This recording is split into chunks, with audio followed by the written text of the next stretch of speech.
Hey, y'all. Welcome back to The Real Talk with Kas and Kai. It's so great to be here. It's a wonderful Monday evening. It is February 10th, 2025. And we're going to get right into it, y'all. We are kicking off season 4, episode 4, with the topic, adulting is a scam. So let's talk about it.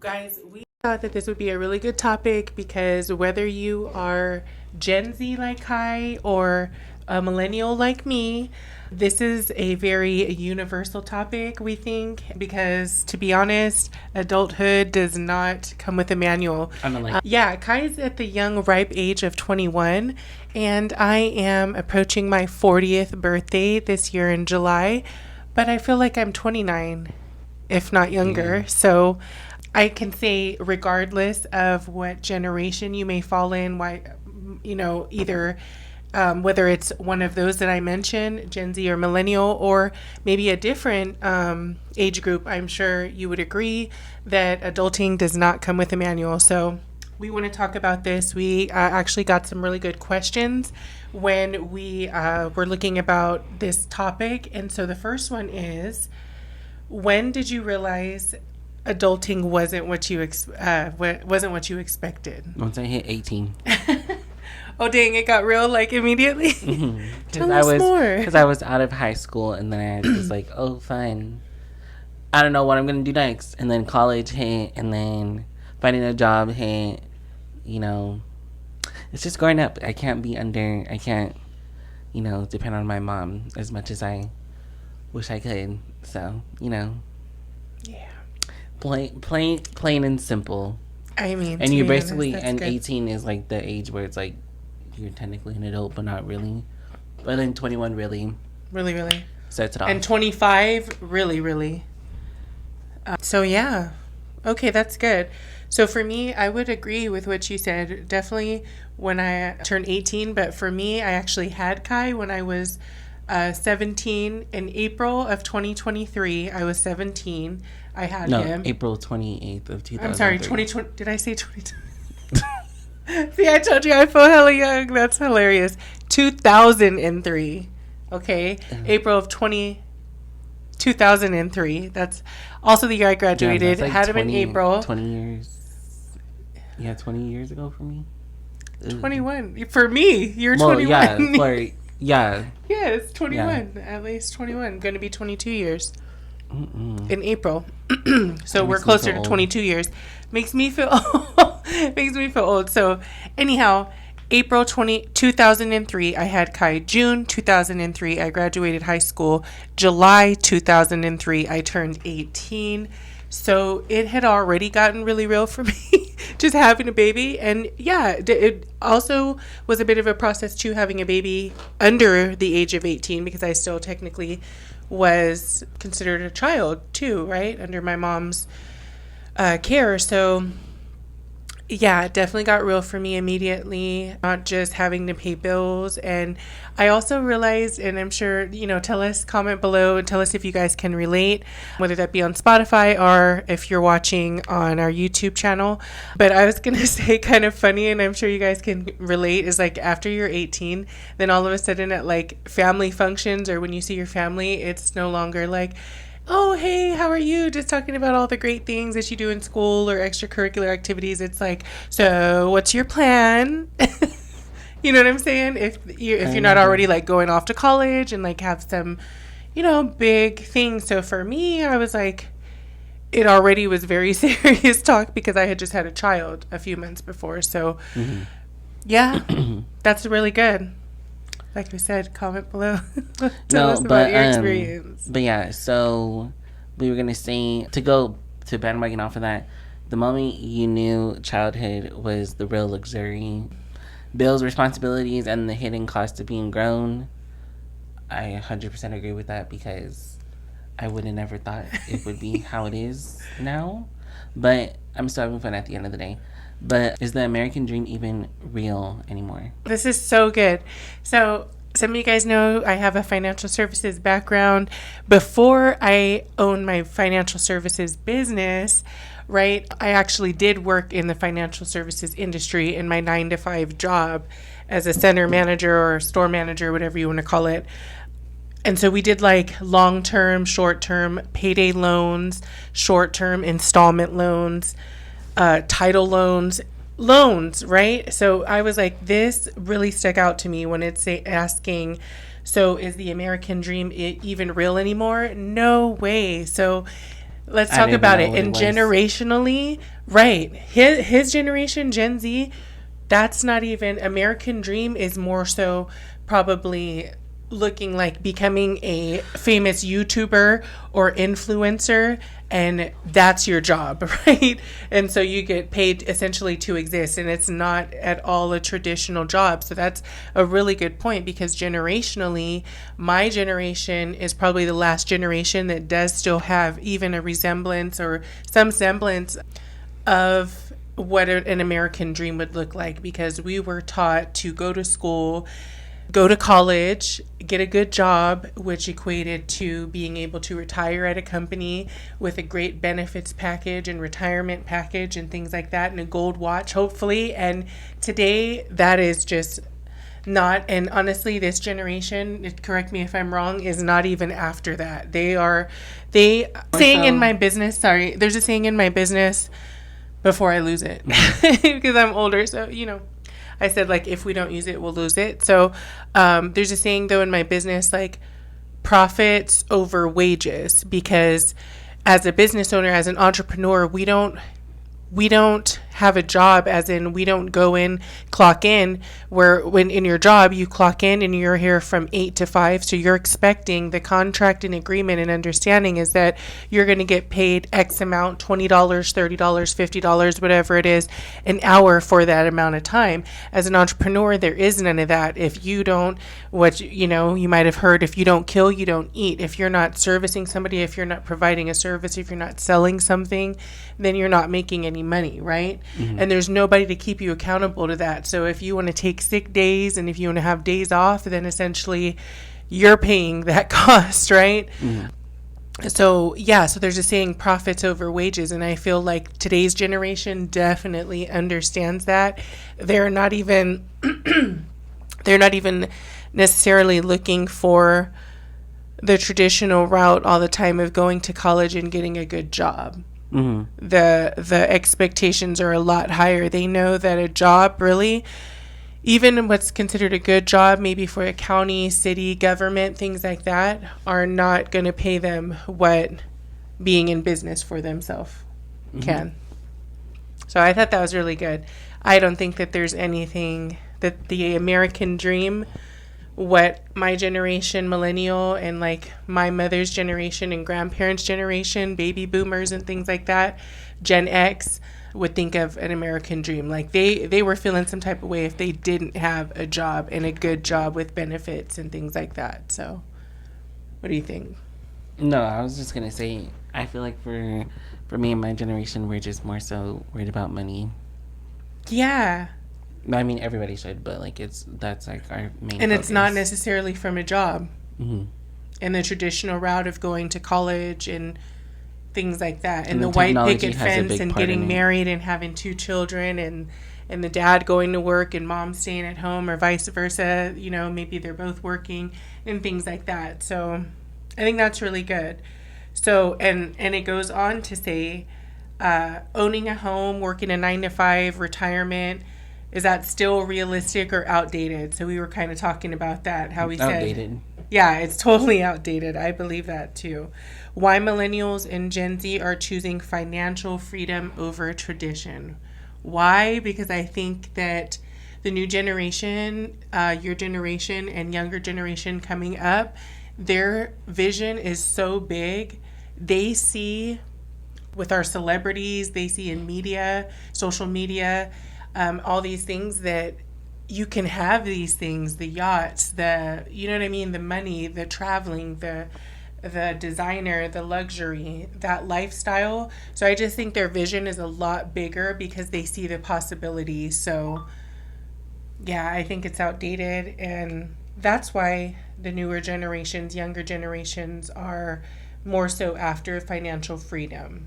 Mm-hmm. So credit scores, taxes, student loans. Why didn't school teach us this?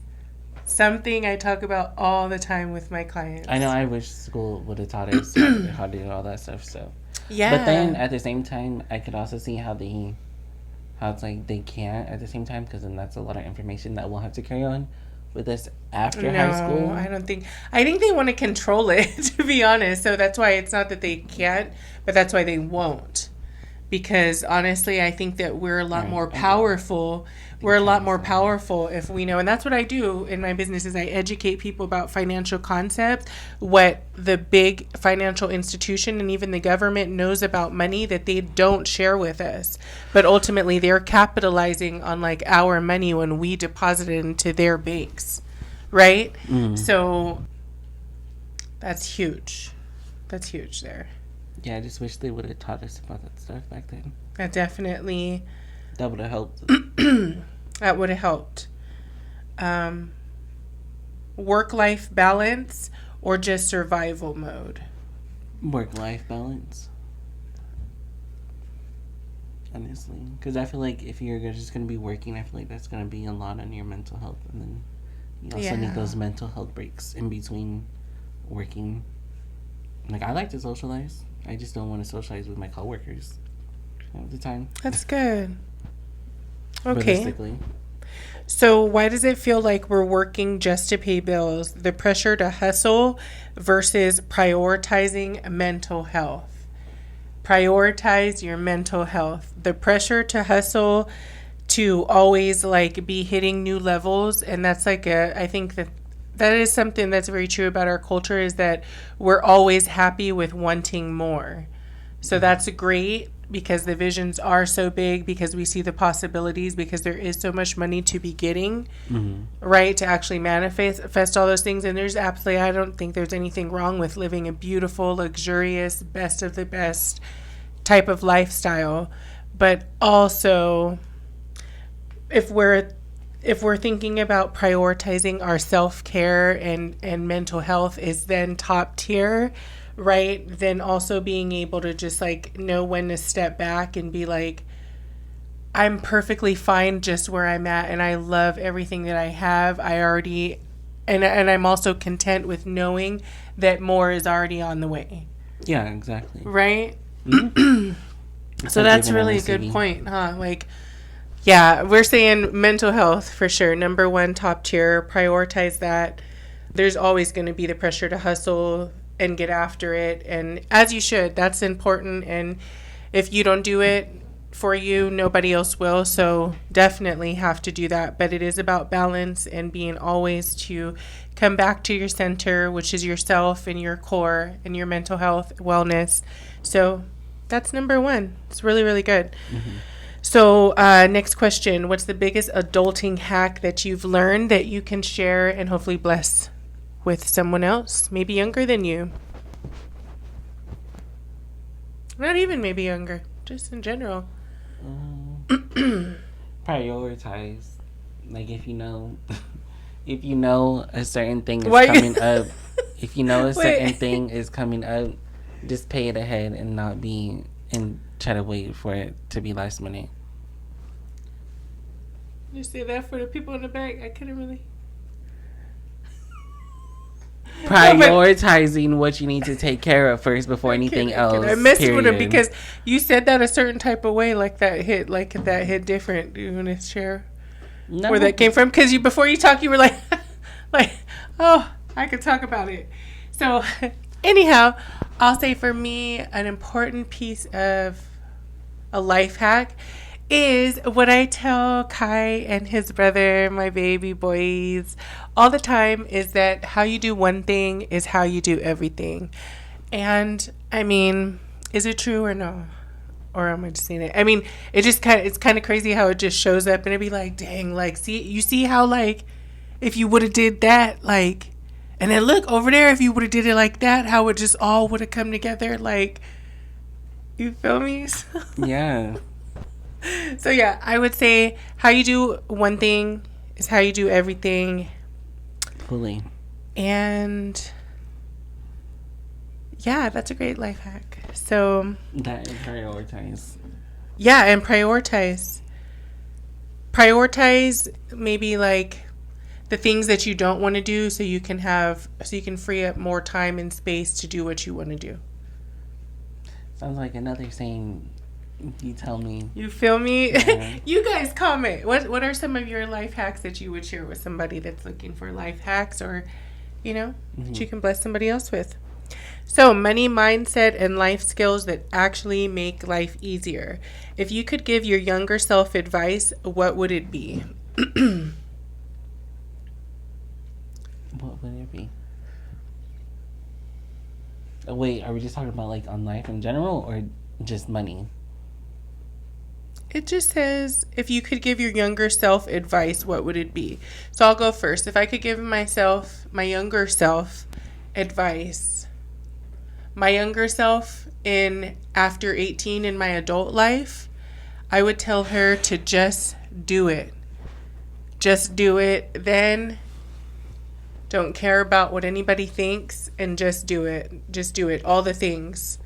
When you're young and you have, like, you know what I'm saying? The energy and the vivaciousness, before life, like, gets to you, gets on you, and that's just another thing that not to say that that's going to weigh you down, right? But it's just another thing when you're fresh, right? I would say just do it and don't care what anybody thinks. And for my inner, like, younger self, like young me, young Cass, I would say I would just want to hug her and to say that I love her and that she's so amazing and that I'm going to do it for her. Mm-hmm. Period. All the things. That makes me emotional. If I was to tell my younger self, I mean, you're only 20, but still, like, even from like 18 to 21. Mm-hmm. Your adult self. If I was to tell my younger self, I'll probably say to live every day like it's don't have no regrets. And then if I was to tell myself now, have fun. Just have fun, whichever way I can. Oh. Mm-hmm. Okay. Whichever way he can. Yay. We love that. No matter if it's friends, beautiful. Family, money-wise, do it. Just do it. Just do it. I love that. Okay.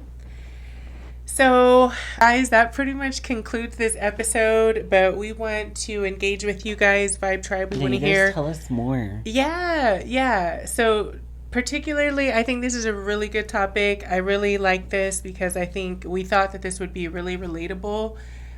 We obviously have a lot to say about it, so we want to just, talk about it with you guys and engage with you guys. So drop your biggest adulting struggle, life hack, how you overcame it and overcome it every day with your best foot forward in the comments, or share your best hack in general for just surviving and thriving in adulthood to bless us all. So I'm here for it. We're here for it. It's always a pleasure, y'all. Thank you so much, Vibe Tribe, for everything that you guys have done. I did have a few shout outs that I definitely don't want to forget before we end this episode. First off, our girl CC Jordan. She's a new Vibe Tribe member. She's tapping in from Pensacola, Florida, all the way from Florida representing. And we just wanted to thank you so much for being here. Wishing her, our girl Kay Valerice, an A1 day one. Yeah, an OG for sure. Our girl Diva, sis, Phoenicia. Definitely want to shout you out. She always shows love. Our girl Sam, my sister from the Bay Area. I absolutely love her. She's always shown me big love from my personal page and most definitely here in the Vibe Tribe. All of the new ones, I mean, it's for me, just speaking for myself, it is overwhelming, but the best overwhelming feeling I could have, because it is just so much love. All the people, like I said on the last episode, hopefully you guys tapped into that one. If not, go back and listen to it. It is really, really good. And also comment over there. Let us know what you guys are thinking, what you want to hear. But so much love far outweighs any hate. Yeah. And we just love you guys. So that's for me. So just from another update from our last video, I can't recall the numbers that I sent out, but we're still growing as the days come by. Big time numbers. We told him that we just hit 600 followers. Was it the last time? Yeah. Yeah. So now, last week. This time. Now we're about to hit 900. Yes. We're like it's growing away. Like, honestly, it's such a blessing. It's growing like 100 a day. And like we said, like 2024, we definitely were here, but we were turned all the way down, like literally just here, right? Mm-hmm. And so we started just a few weeks ago, really just being committed to being consistent with our weekly podcast recordings and content creation on our social media channels and everything. So it's like we've been growing like 100 a day, and we started off at 222. So to be seeing almost that growth, 1,000, right? About yeah. 900. Yeah. I mean, the reach in general, I mean, just our account has reached 242,000 people in the last 30 days. So that's incredible. Thank y'all for stopping by. Even if you didn't subscribe to us and follow us, that's all good. Our video is that just says that we're going to be right back on that for you page, and we'll probably see you again. So we hope to have you soon. New Vibe Tribe, we absolutely love you. That's amazing.